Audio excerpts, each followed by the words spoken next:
qancha ko'p ochiqlik bo'lsa, ommaviy axborot vositalari odamlarimizga haqiqiy muammolarni qancha ko'p yetkazsa, men rahbar sifatida ulardan minnatdor bo'laman. Shavkat Mirziyoyev.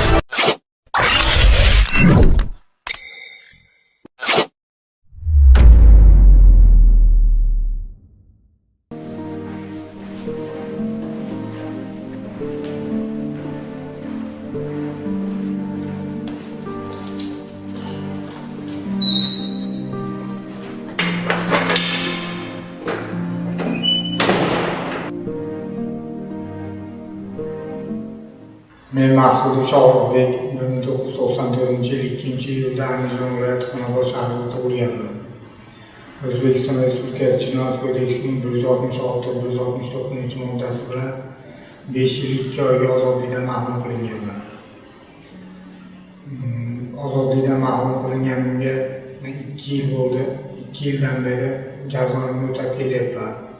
Jazo o'tash mobaynida o'pkamni shamollatib tuberkuloz kasaliga duchor bo'lganim sababli hozirda Buxoro viloyati Kogon shahar 20-sonli jazoni ijro etish koloniyasida jazo muddatini o'tab ham davolanib kelyapman. 2024-yil mart oyida o'zimni oldindan tanish bo'lgan do'stim bilan birga odamlar dam oladigan dala hovliga bostirib kirib, shu yerda o'zimga oldindan tanish bo'lgan bir qizni izlab odamlarni tinchini buzgan holda kirdik. Shu qilgan jinoyatimiz uchun 5 yil 2 oyga ozodlikdan mahrum qildi.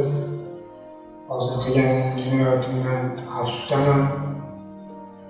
Tuzalish yo'liga o'tdim. Qilgan ishimni noto'g'ri deb bilaman. O'zimga shu 2 yil mobaynida o'zimga tegishli xulosa chiqardim. Boshqalarga maslahat bermayman bunday odamlarni tinchini buzishda, birovlarni haqqiga ko'z olaytirishda. Shuncha vaqt yo'qotdim. Oilam, farzandim, ota-onam, ayolim. Mensiz mana 2 yildan beri mensizlikda ular ham menga qo'shilib jabr ko'rib hayot kechirib kelishyapti.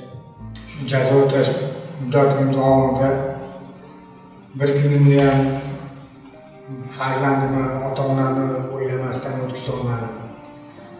Shu o'ylamasdan qilgan bitta xatti-harakatim shuncha yilga oilamdan ayrilishga sabab bo'ldi.